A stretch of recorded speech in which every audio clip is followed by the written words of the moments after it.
Welcome to Cambodia. Tina and I'm Paul Holderman, by the way, we served in Cambodia as missionaries 2003 to 2006. Cambodia is in the heart of Southeast Asia. Our children were there as well.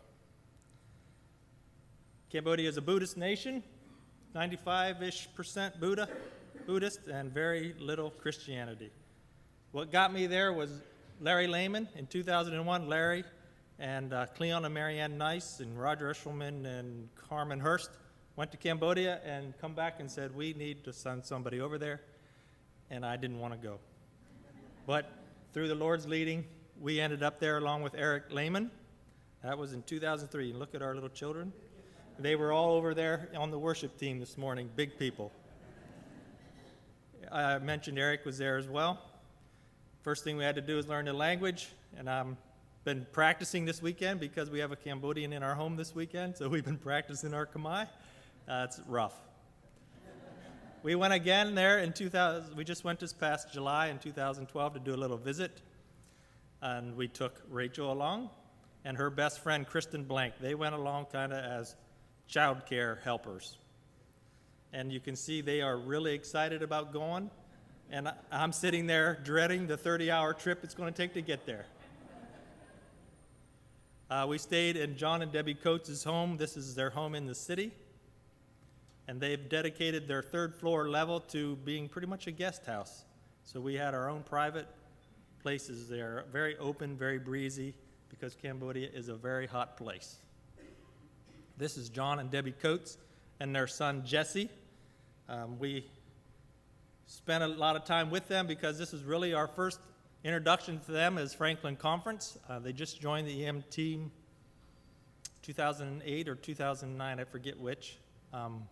So for Franklin Conference to actually go over and meet them, this was our first chance. Although Tina and I knew them while we were there. They served with another mission organization. This was the dorms when we went in 2003. This was a dorm actually in 2005. I was trying to recall in my memory when the dormitory actually started. It was a vision from Daryl and Susan Caldwell to find a home for these young people that were flooding into the city to get an education, and they were just sleeping wherever they could find a spot, mostly in pagodas and temples. So Daryl had this vision of starting a dormitory where these young men at that time would find a place to sleep, and then we ended up providing a meal, and then a year or so later we ended up with a girls' dorm, and that ministry is now in its 15th year maybe or so. This was the dorm men when we were there this past summer. They're very happy to see us. Daddy is in the center back there holding the boy. He is now the dorm director. And this is he and his wife. They actually live in the dorm and are kind of dorm parents. Usually it was a single man that was the dorm director, and now we have a couple serving in that role. The girls' dorm, and when we were there in July, this was Monty Rott. She was serving as director, but she has now resigned, and there's a new director, and I can't even name her at this point. And we enjoyed connecting. I took my iPad along with pictures from when we were there 8 years ago, and they were just so enjoying looking back at the past. And Kristen enjoying connecting with some of the girls practicing their English. Phnom Penh Mennonite Church was a big focus of our work, 2003. And we enjoyed connecting with these young people that we worked with who are now married and have children. So this is really, for EMM Cambodia, the first second-generation Christians. I know the children haven't made a commitment yet, but it's second generation coming on. That's something very new for EMM Cambodia. And this is Rachel holding Rachel. This is Daddy's daughter, and he named her after our Rachel. And these are some old friends and their children. The man on the right is Sopek. He was our guard, and he and I were like this for those 3 years I was there. He showed me around, taught me everything I needed to know, I think. They hosted a party and brought back a bunch of old friends, and we got to connect again. I put this picture in. This is Sopetra, and every time Sopetra would have come to our house, she'd want to stand back to back with Rachel, because Rachel was young and she was growing, and Petra's kind of short. So this summer, that was a big joke. Everywhere we went, Rachel, you're so tall. This is Ryan and Bethany Humble. They've been there since 2007, I believe, 2008, serving in Cambodia, and their 3 children, Juliana, Kai, and Aslan. And this is their home. They're in the city. They're only about a street and a corner away from the Coates' home, so that's very convenient for the EMM team. Our girls went along to entertain the children while we had time to entertain the adults. So there's some game. This is Aslan. The girls just loved Aslan. He's really good at making faces. And we did a little bit of sightseeing. And this is Jesse on the left, and you can see they really enjoy being with Jesse. A little more sightseeing. And this is how I tried to connect. I love children, and I tried to get the children to come to me. And these 3, I have just a little short story about these 3. The boy on the right has an American father and a Khmer mother. The girl on the left is all Khmer, but she can speak English and Khmer. The girl in the center can only speak Khmer. The Humble children, which aren't in the picture, can basically only speak English. But the 4 of them would all play together, and the girl on the left would speak in both languages. She would tell Juliana something in English, and she would tell Rachel in the center in Khmer, and they would play these games in Khmer English. It was so interesting to watch. Just little children. This is the Coates' home out in the countryside. They've lived out here 14 years now. John built this house. He designed his own system so that they could have ventilation during the hot spell and drop those curtains down then if a rainstorm come by to keep the rain out. He put in a well, and that tower in the background is his electricity. He's got solar panels up on that tower, and he's got just enough electricity to run his laptop and a couple light bulbs in the house. Their main focus in the countryside is health. Debbie is a nurse practitioner, I believe her official title is, and so she's worked for many years in the health industry in the countryside, and she has figured out that the babies are dying because they have this B1 deficiency. And it just so happened while we were there this July, the young man with his fingers to his chin looking at the camera is a doctor from the Mayo Clinic, and he was there doing a study on this deficiency, checking babies out with this ultrasound that he carried around. And they've determined that when they hull the rice, they crush off too much of the bran, and they only have the white starch left. And so the mothers are deficient in vitamin B, and it passes to the children get sick and die. If they would go back to hulling the rice by hand instead of with a machine, the disease would go away. And so they had the Mayo Clinic in trying to help them get that across, that we hull our rice too hard. And this is the TB Center, tuberculosis, and I learned something new. I always thought tuberculosis was in your lungs, and it can be in so many aspects of your body. They're checking this young boy. He's got a lump on his groin there, and they're checking it. They figure he has TB. And Kristen was taking a look at the TB virus. John works in the community in other ways. He developed these playgrounds with a volleyball court and a soccer field so that the kids would have something to do besides getting into trouble. And he also works with children in a school system. These are his school teachers. The village chiefs were saying, our kids are getting these bad ideas, they're rowdy and they're uncontrollable, we need to teach them character. And John said, I know how to teach them character.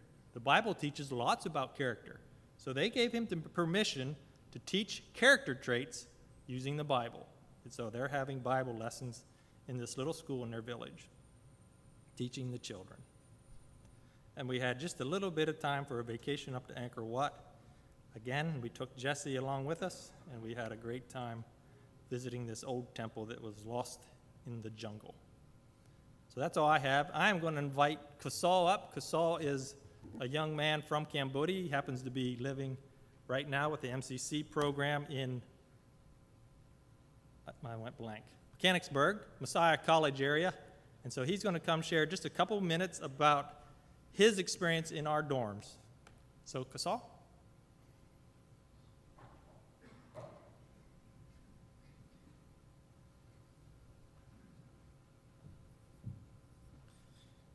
Thank you, Paul, and good evening, brother and sister.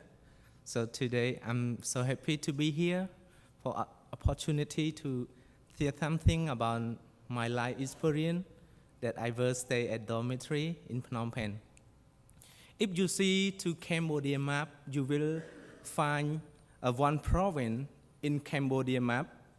I growing up in Kampong Thom, we call Kampong Thom province, and you will see. And from my province to Phnom Penh in my city, if we go there by bus, we spend 4 hours and 5 hours.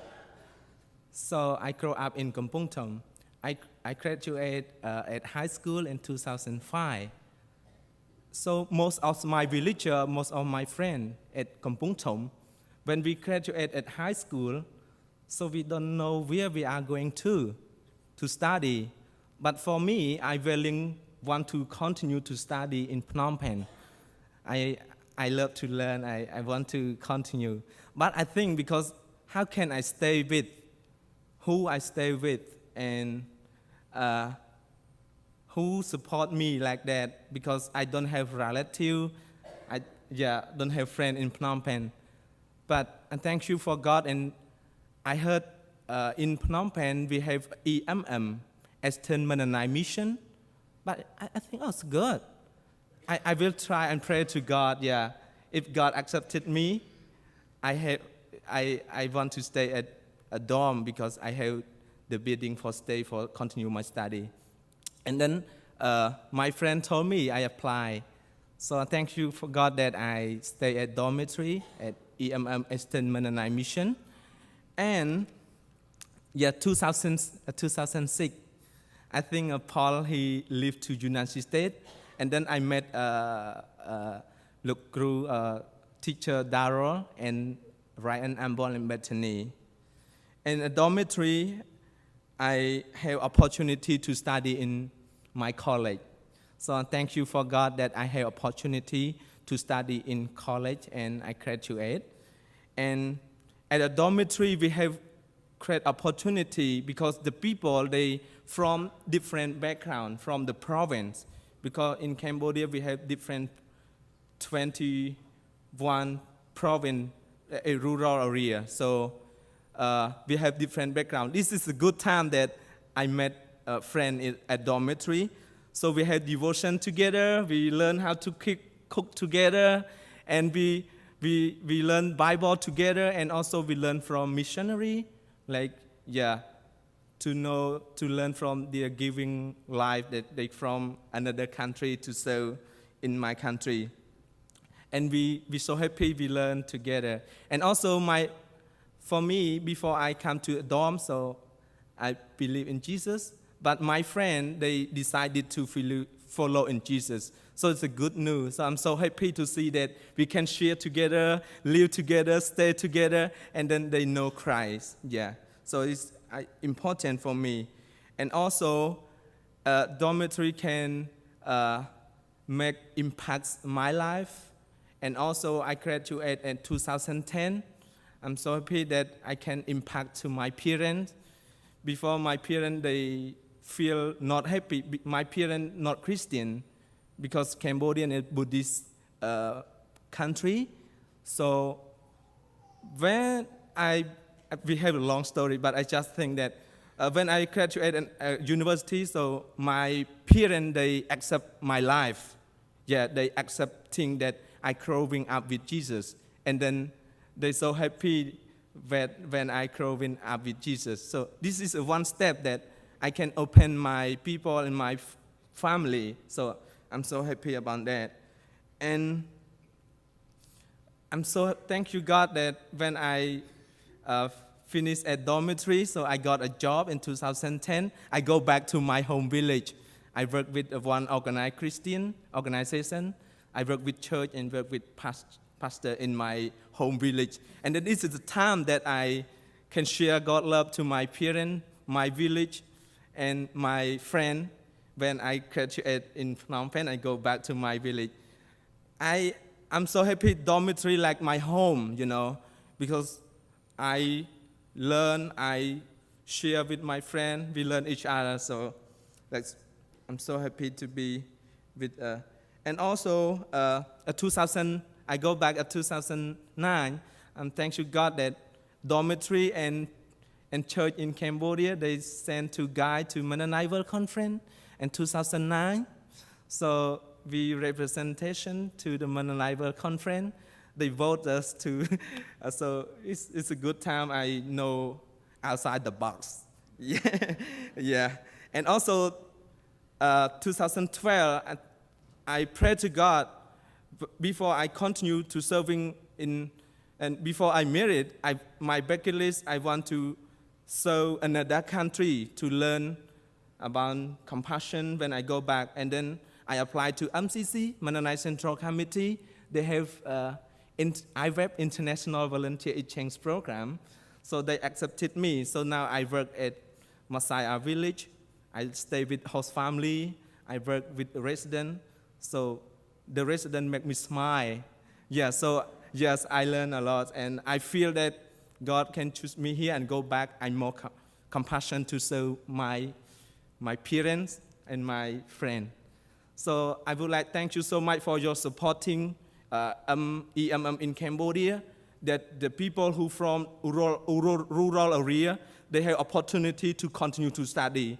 So I want to stop my high school, but DOM can make me graduate at university, and I have a job, and then I impact to my parents. They know about Christ.